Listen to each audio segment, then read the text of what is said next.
Welcome to the Animal Agenda. I'm Tom Kiesche, and today we have Esta Bernstein, horse guru, the founder of the Los Angeles-based 501c3 nonprofit corporation, Saffyre Sanctuary.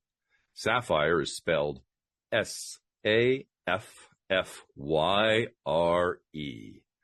Esta is the author of Changing Horses and the producer and director of a new film by the same name.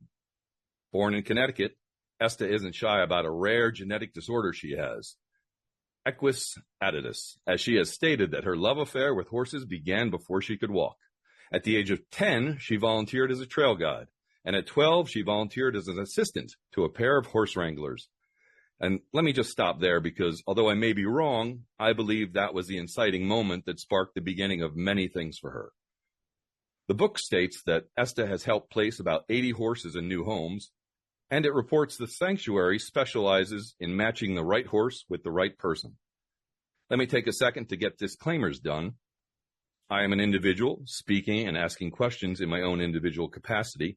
I received and read a courtesy copy of the book, Changing Horses. I've seen a trailer or a promo for the film, and although someday I'd like to volunteer or visit and experience her sanctuary with my own eyes, heart, and mind, I have not done so yet. Hello, Esta Bernstein. Hello, Tom. It's a pleasure to be here. Pleasure to have you. So before we go back in time to before your teen years, is there anything we need to clean up in that intro? Just the definition of equus addictus, which defines the spiritual meaning of addiction, where somebody is bound by their psychological change that they don't know that they can free themselves from. Thank you for that clarification. So let's start in 2009, where you wrote, with literally nothing left to lose, you founded Saffyre Sanctuary. So what is it? Why the name? And why the unusual spelling? So the why.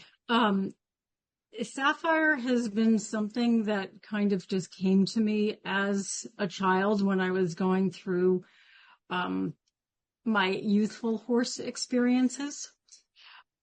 The sapphire represents the throat and the heart chakra.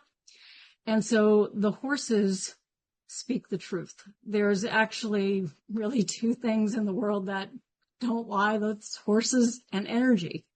They are the embodiment of what we actually want to become within ourselves. And so by being around them, I had found that the word sapphire represented what they wanted to teach us. I look at horses as my teachers and my gurus, and they always are showing me where I'm at and where I can always improve myself. So I've taken their wisdom and their experience, and I felt that that was important for people to learn about horses rather than the standard go for a ride or regular equine therapy that's done. This is actually something very different, where we embody the horse as a unique being that is here to, I guess, guide humanity as we're going through these changes. Thus the title Changing Horses. It's not really about a horse changing. It's about us, our perspective, our belief systems, what our priorities are, and how do we get comfortable doing that without it being forced, where it's an allowing and a gentle process as much as possible. I totally picked up on the meanings of changing horses, both with the horses that you were mentioning throughout the book and your sort of evolution personally as life went on. I thought it was a great title for the book. Thank you. So I love what you said about horses and energy don't lie. I think that's first, like, it's a no duh, but it's just it's a truth that I had never thought of before. Animals just don't know how to lie. Correct. All of them don't. They're so pure. And so when I am evaluating myself or meeting new people, my animals are going to tell me the truth. I don't have to second guess what energy I'm dealing with at that time. And compassionately taking into consideration that I don't know what that person went through that day. And so I give them a lot of leeway, but the animals will tell me really where their soul is at. Most of it, the people that come to me are mostly really good, great-hearted, sensitive people. I believe it. In the book, it's stated that the motto is where rescues are treated like royalty, and that fits perfect with the name, mission, goal, and future. So, Esta, what is the mission, goal, and future? The mission of Saffyre Sanctuary is to treat horses in the manner in which they should be treated. What that means is we don't determine as humans what makes them happy. We allow them free choice of what makes them happy. What I have found is that it's their connection with a person, not necessarily their environment, that makes them happy.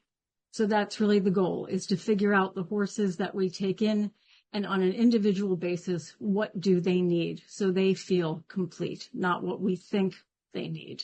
We know what they need maybe physically and medically and things like that, but once they're healed, what do they want to do and be in life? And I love putting them in opportunities that allow them that ability to match with a person that they go on their journey with. So that's really the goal. The bigger mission of Saffyre is one of the collective, not just an individual journey about me or horses, but as all of us are going through these massive changes, the horses with their enormous heart space are here to show us where our priorities maybe need to shift. Not necessarily right or wrong, but where is it that each individual needs to shift in order to become the best version of themselves? And so in the long run, Saffyre wants to become a model facility that includes other nonprofits that we have partnered with over the last few years with the same integrity, with the same pure intent of allowing people to discover who they are. Because I've gone through so many sessions with people and they come to me in, their 40s, 50s, and 60s, and they say, I don't know what I want to be when I grow up. And I'm like, well, guess what? Let's find out what it is that you love, because you've been doing what everybody else has told you to do. Find out what it is that you want to do, and let's go from there. But you've got to break down those walls before you're going to figure that out. So, reading your book and listening to you speak now, it's obvious that you're very spiritual. Are you willing to define your beliefs, spirituality, religion with a brief encapsulated view, like a 30,000-foot view of your, because we're going to go there in this conversation, I think. We already have. So yes. Can you tell us a little bit about your spirituality and beliefs? Sure. I do not subscribe to any type of religion. I personally feel that's a man-made construct. My spirituality comes from universal laws, galactic laws, things that I'm not able to manipulate, though I am able to work with and around them.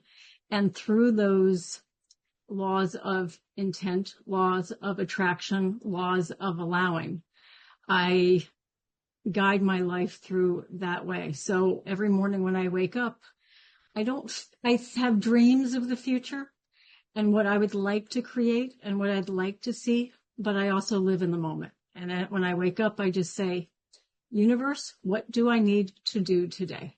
Give me one thing. And that's what I do. It could be something big. It could be something small. That's also how I determine whether or not I'm able to actually help a horse or not.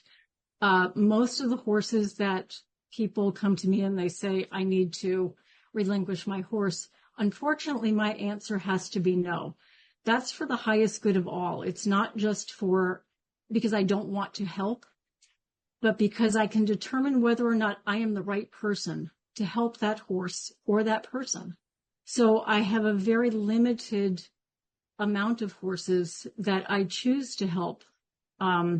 There's a fascinating trend going on right now in the horse world that just came up, where people are wanting to relinquish very young, sound, healthy horses because they can't ride that horse. The horses are no longer allowing themselves to be ridden.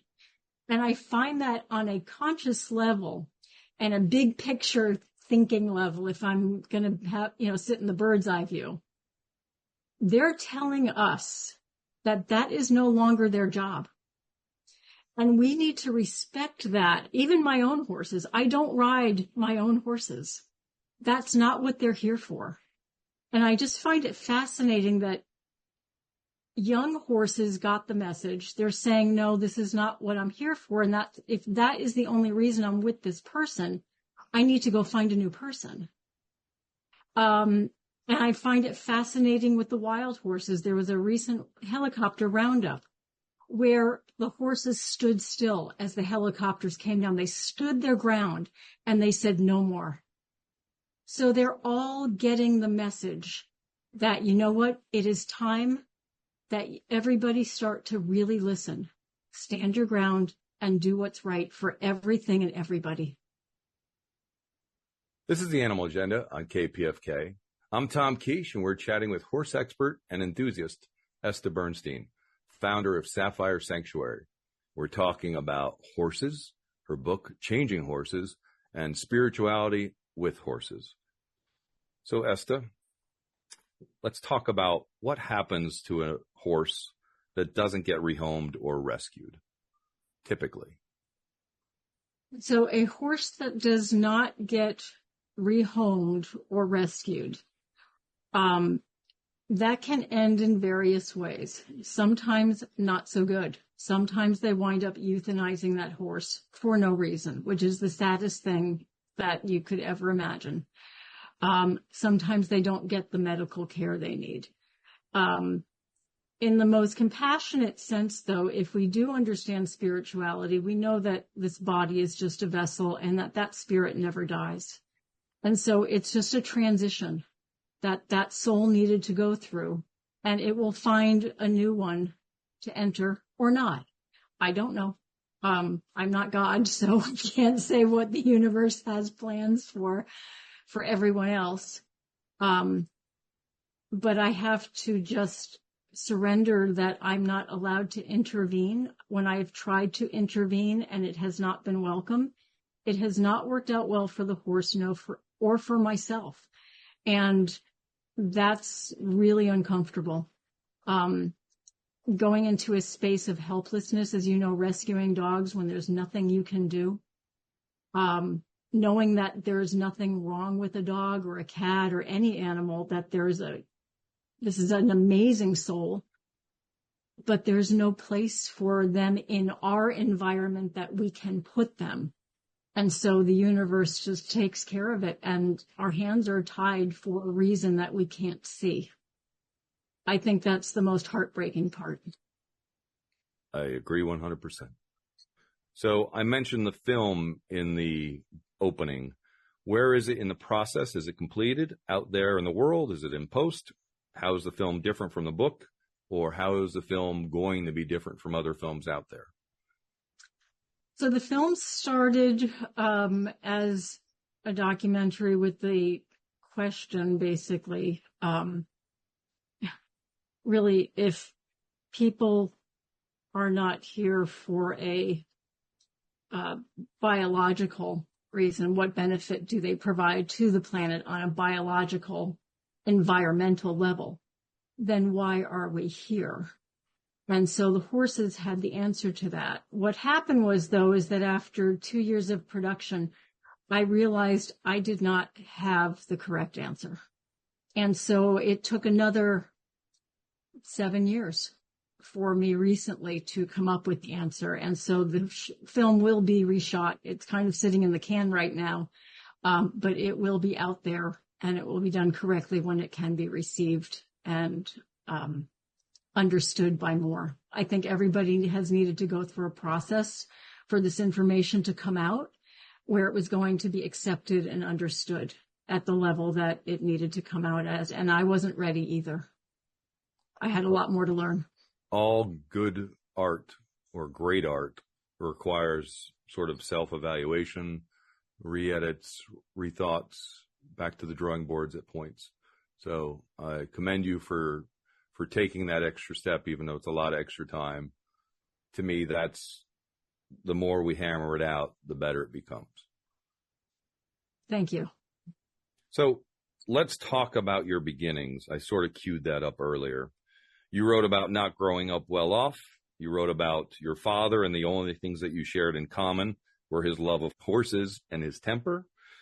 And let's just touch on that. Your dad and horses. So my father was a self-made businessman and entrepreneur. Loved the horses and grew up in the racing industry, but it was from a love of gambling, not for the love of the animal in and of itself. But I loved sitting in front of the television and watching the races with him. And that was part of my upbringing, not understanding the good, bad, and the ugly of racing. It was just watching these beautiful animals at their peak performance, doing something I thought that they loved. And horses do love to run naturally in their own environment and under their own free will. I didn't put the two and two together.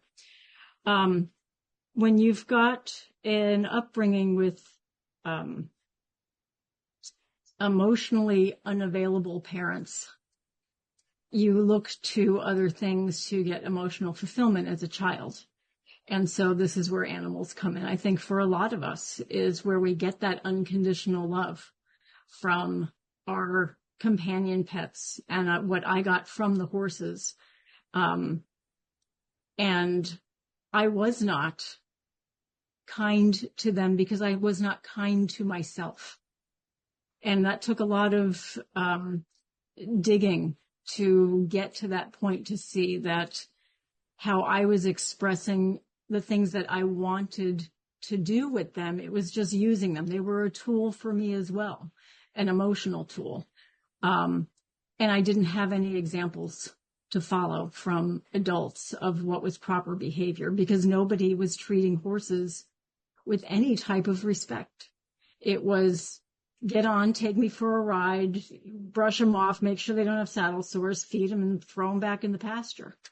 It was the same thing with the horses. Get them out, groom them, get them on the racetrack, let them do their job, feed them, put them back. It's like clockwork. It's a machine. You write in your book that they're considered tools. Correct. And that is honestly probably still 80 to 90% of the people out there with horses today still view them as tools. Sadly, even in the equine facilitated therapeutic modalities. Can you tell me what Disney, yes, Disney with the mouse and the ears, what Disney films taught you as a child? The Disney films taught me as a child that there was this ability that had been suppressed from humankind, that we had the capability of communicating and communing with animals on the same level that we could with people. That there was no difference between the relationships we had with each other as humans and the relationships that we had with all other species. To me, they are all one and the same. I see no difference between a tree, a dog, a horse, a cat, a person.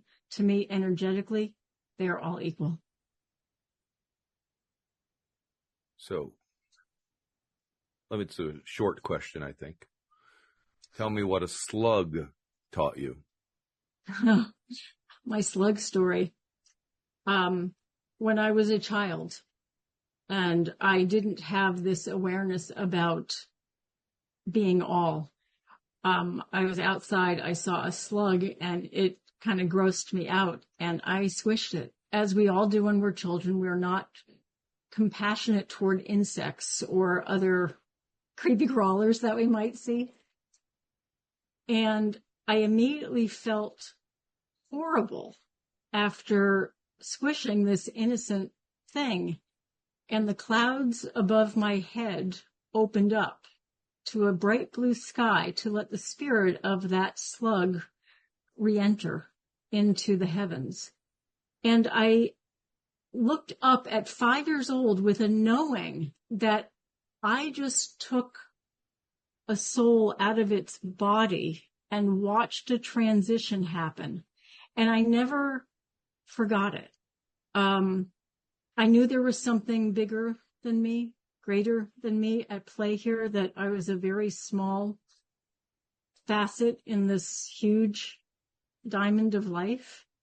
And that I shouldn't kill or push something away just because I don't understand it. And this is what we do when we are afraid. We will kill or push something away because we don't know what purpose it serves. You're listening to The Animal Agenda on KPFK. I'm Tom Kiesche, and we're talking with horse advocate and human educator Esta Bernstein from Saffyre Sanctuary. I mentioned this earlier, your 10-year-old and 12-year-old volunteer self. I feel like this is a big thing for you. And it was hard to read about your 12-year-old volunteer experience. So can you tell me those experiences and how they changed who you are today and the promises that you made? Yes. The 10 and 12 and 14-year-old experiences I had, that was a very life-changing point in my life, where we lost our home. I watched a lot of horse abuse. I'll get briefly into that. I was volunteering first at 10 as a trail guide and watched people using trail horses as tools, hitting them, and the horses just being submissive, totally checked out of their bodies, basically robotic. When we had some family moves throughout the country, I had volunteered with a couple horse wranglers, not knowing at the time even what that was. They just showed up across the street from our backyard, and I asked them if I could come help. They liked that I had experience and that I was small, and I could basically ride the 2-year-olds they'd bring in from the auction. And they would have me be the first ones on their back, and I had no fear. So it was, when you're a kid, you don't have any fear. Until the day that I saw them brutally geld the stud colt that they had brought in. And I don't know how graphic you want me to get into this, but they basically tied him to a tree and beat him with a chain until he fell to the ground, and hog-tied him, and without anesthesia or any kind of painkiller, gelded him with a basic kitchen knife and left him there to bleed out. And I was mortified. I could not believe what I had just witnessed. And I kind of went into shock to the point where I couldn't even explain what I saw to my parents. I was at a loss for words.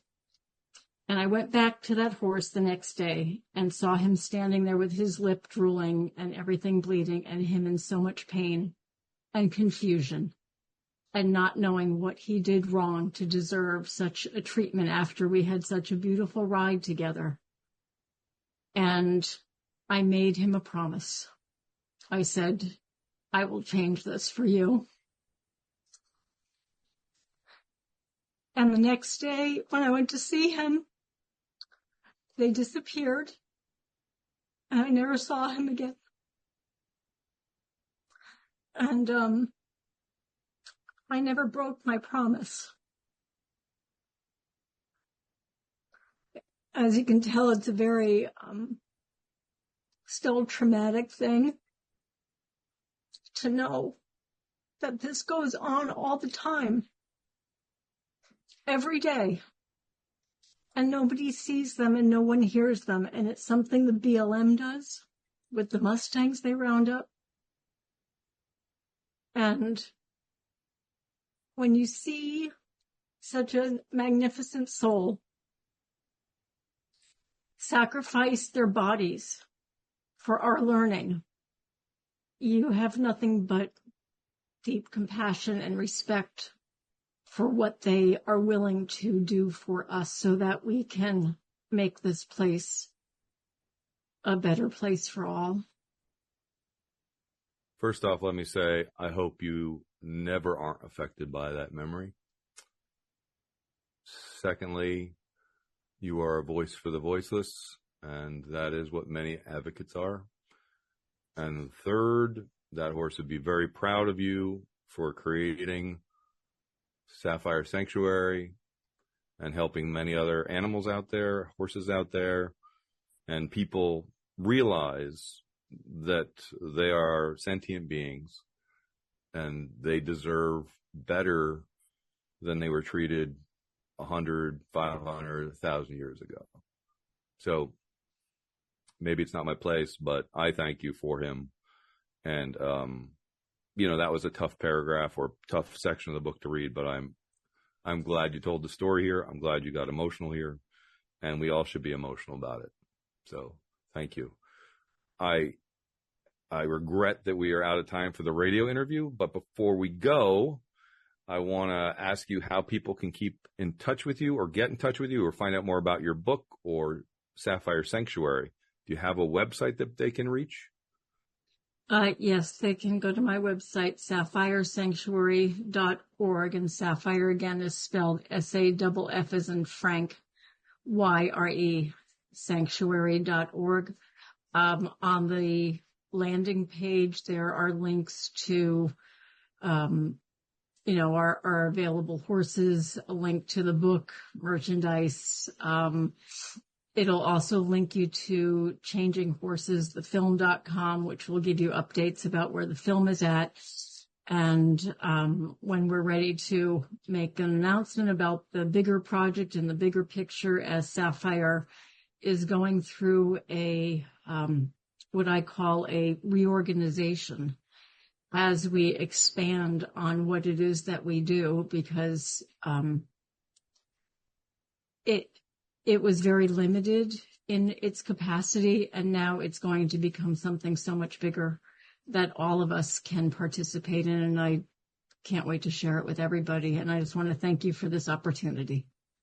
Well, thank you for coming on.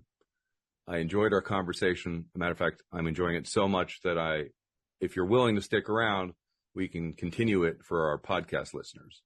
Are you willing? I would love that. I'd love to. Let's talk about some horses that have had an influence on you, your rescue, their stories, what they taught you, maybe how they changed your views on humans and horses. The first one that comes to mind is Calendar.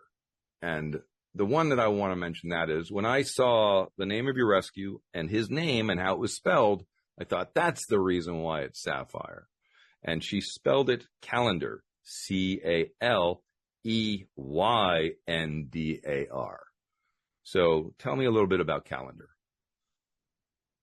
So Calendar was the very first horse I ever, I don't want to call owner, but got the courtesy of being a life partner with.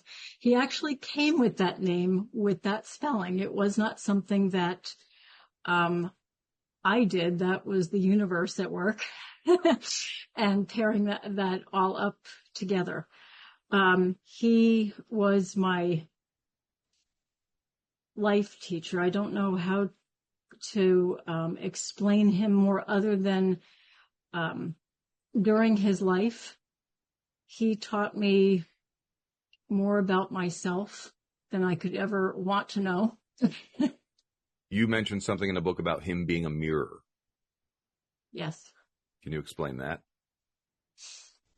Calendar was my mirror, where he would act out my emotions that I was unaware of, and that it took me a while to understand that if he was wound up, that I was internally wound up, even though I could tell myself that I felt good or calm that day. He knew better.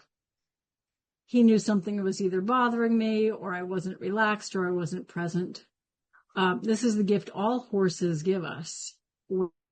If we take a moment and greet them and meet them, we can look at their face and they're going to tell us exactly where we're at. And sometimes that's not a real pretty mirror. And then we have to take a step back and say, okay, before I go in there and get myself hurt, because they're going to react to me based on what they're seeing, not what I think I'm being. That's a big difference. Again, the horses will never lie. Energy does not lie. It doesn't matter what we tell ourselves in the mirror. That's not necessarily true. We've got so many filters that we run our looks, our emotions, our hearing through, that we never get to source. Well, horses are pure source energy. They're going to tell us exactly where we're at. And so I will always listen and honor and respect what they're telling me, first about myself and then also about them. They're just like us as well. They've got good days and bad days. Maybe they're going through something. Maybe a horse passed by they didn't like, or a person passed by that put them in a mood. And I've got to actually navigate both, which is interesting. And so when I do that and I have a question, I will actually ask them verbally, just like I'm talking to you. That's one of the things I think people don't understand about horses or most animals, is that you can have a regular conversation with them, just like we're talking now. And if you learn how to listen, they will answer you, either with body language, with ways you can understand, with their emotions. With horses, they're fascinating. You can always ask any horse a yes or no question, very simply. If you ask them a question and it's yes, and you put your hand up and make like a little horsey nose, like a fist, they will touch their nose to your hand. That will be a yes. If they turn their head away, it's a no. Never repeat the question, because they're just going to look at you. It's like, I've already told you. I've given you my answer. There's no if, ands, or buts about their answer. So you take what they give you as the first truth. So if they would like to go out and play that day, maybe they've tweaked themselves in their stall and they'll turn away or walk away and they'll say, no, I don't want to go out today. I honor that. And if they want to go out and play ball, they'll be like, hell yeah, I want to go play ball. I'll go get the ball for them. And okay. I think that I do that with my cats. I do it with dogs. And then people are like, how are you a dog trainer or a cat trainer? And it's like, I'm not.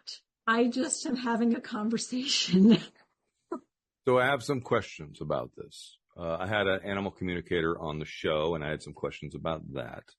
One of the things that you write in the books is that you're very protective of the animals with words and feelings at the sanctuary.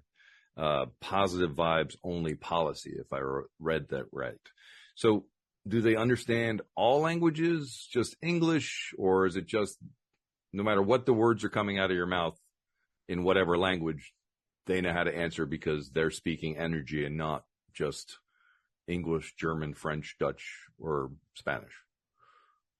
Correct. You are correct. They are speaking energy. So everything is energy. It does not matter about the words. They understand the energetic connotation and flow and vibration of what is coming out of your mouth and through your heart.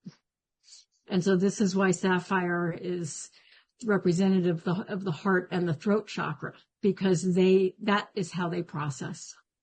They don't process through the brain.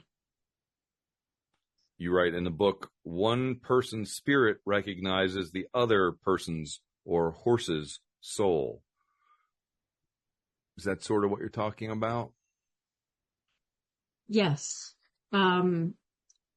There's been many times where I will know that a horse and a person have a contract that still needs to be fulfilled. And if I intervene, it usually doesn't end up well. And I also know that I will tell a person, I can't help you place your horse. I can't give this horse a home because you have to finish your journey with this particular horse. There's a soul contract that we have with every living thing on this planet, just as you and I do. With this interview was predetermined back before we incarnated. So we knew we were going to have this conversation when the time was right. And the horses and all animals know that that's how life works. Very rarely are we can begin and end contracts. And we can change players in our destiny on occasion. But most of the time, everything is predetermined and pre-written, is what we call in the Akash, which holds all the information of the past, present, and the future, already written. A few souls, if you believe in this type of stuff, angels can go in there and change characters around, rewrite, if it's going to be for the betterment of all, only for that reason. And so we're just here as players. I am of the belief, and this is just my belief, and I got very clear on this, that we do not have free will. God, the universe, has free will. It will get what it wants no matter what. However, we have free choice on how we execute what that will is. And this is where the roads can split. You're always going to go down a different path, but it's always going to lead to the will of the divine. We never get to change that because we don't run the universe. We are players in it. So much of what you're saying is so far outside my comfort zone, but I heard I'm sorry. No, it's great. That's why I like doing the show. I get to challenge thoughts and learn new things. For instance, I know we're not going to have time to talk about it even in an extended thing, but I've never heard of indigo children. I looked that up and I was like, I'm an indigo child by those definitions. You talked about horse consciousness, which I was like, what the heck? There was so much in the book that challenged my thought beliefs that I found it interesting, because I think we need to look at other people's thoughts and consider them, just like animals. And what you were saying about horses, you can think you're all dolled up or all messed up or whatever. You can have a perception of yourself, but the animal sees through that and they see your true self at the moment that you present yourself. And I tell that to volunteers all the time with dogs, is that you have to be honest with yourself at every second of your day, because they know, they can smell it. They have a sense that we are not keyed into it nearly as much as they are. My partner in crime, Melody King, would kill me if I didn't ask you about one thing. There's a lot of topical things we're not going to get into at all. You mentioned the wild horses. We didn't get to talk about the toxic additives in feed, horses dying at racetracks, horse racing, rodeos. But the thing she would really want me to ask is pony rides. After 75 years of pony rides in Griffith Park, they ended it in 2022. And there's still people rumbling about it both ways. You have a totally different perception about horses and ponies and all that. What's your feeling about the pony rides in Griffith Park?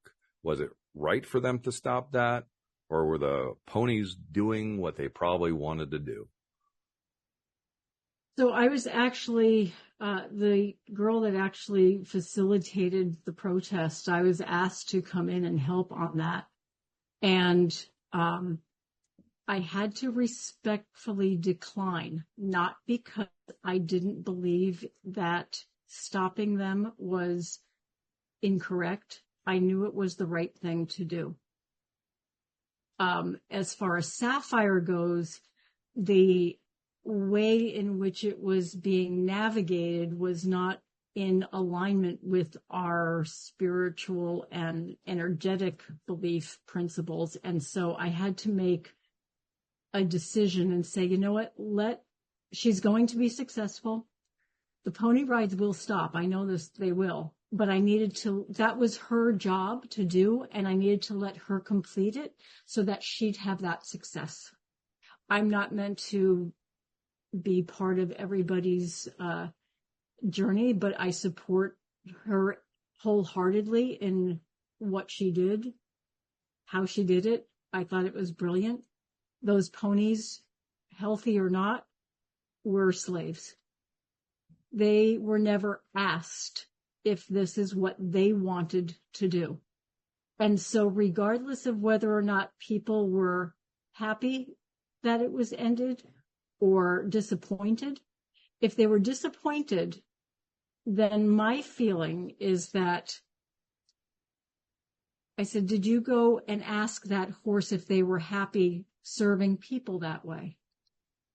My personal experience has been when it comes to people sitting on a horse for a ride, if you have a relationship with a horse, like I did with Calendar, and we were partners, he loved nothing more than to go out on the trail with me and take me for a ride, because that was his way of giving back. However, I was the only one who could ride him. Anybody else who would try, he would dump them. So there was a very strong boundary he set, saying, I don't mind doing this for you. You're my partner. Those ponies didn't have a voice, they didn't have a choice, and they didn't have a partner. So my assumption would be to say that those pony rides needed to go because nobody asked the ponies if they were happy. I want to touch on the education because I mentioned teacher. In the book, it says, it was my job to create the educational program that the horses wanted me and my partners to teach. And then you alluded to later that the horses told you what the Aquila program would entail. Tell me a little bit about that. The educational program, Equalia Actualization, is based on kind of a combination of words. So E, meaning equine, and qualia, if you look up the word qualia, it means perspective. So it was the equine perspective of becoming self-actualized. And so I could tell you all day long that the sky is purple. You're going to tell me it's blue. But how do you know that it's not purple? Because you're not sitting in my body, seeing through my eyes. So how do I know that it is blue? How do I know it's purple? It's all perception. And the horses wanted to make sure that our lessons came through their perception, not a human perception. And when they downloaded this information to me, it happened very quickly. And they knew where our sticky points were as a society. The first and foremost being responsibility and accountability. And that we are responsible for our actions, and we need to be accountable for how we are active participants in how we make other things and other beings feel. So while we are not responsible for somebody's happiness, we can certainly be participants in their suffering. And this was the first thing that they wanted us to know, is to be present and aware that we can, as humans, sitting in the chairs that we sit in, we hold the key to the rest of the planet's ability to be happy or restricted. And what kind of world do we really want to live in at this point? We know it is not working on any level. How much longer are we going to keep doing the insanity thing?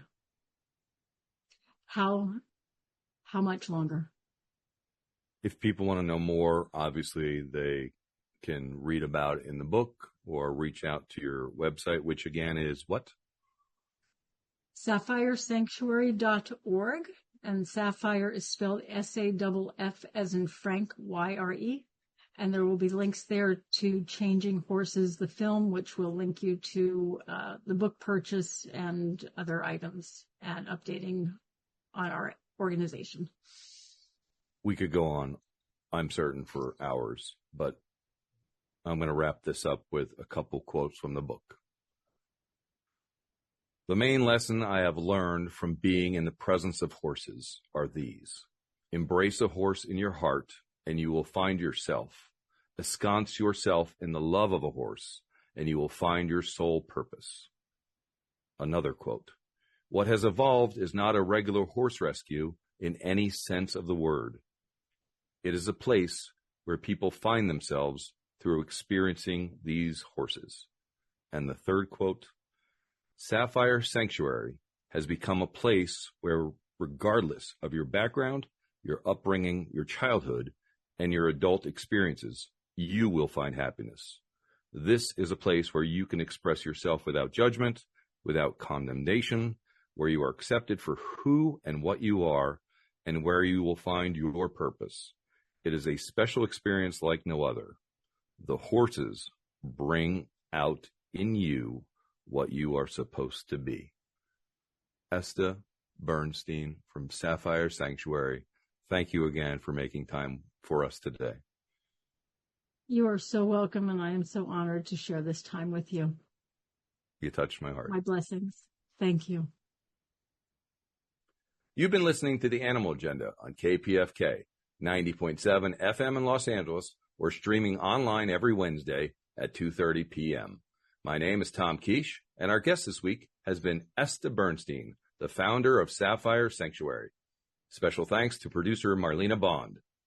Thank you all who are listening. We appreciate you all. And if you have any questions, suggestions, or want to know more, write comments at kpfk.org or the Animal Agenda Facebook page.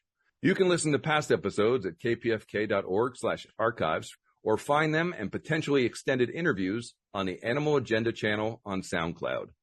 You can find out more about me through my link tree, Tom Kiesche. Until next Wednesday, 2:30 p.m., thank you again. Enjoy your journey.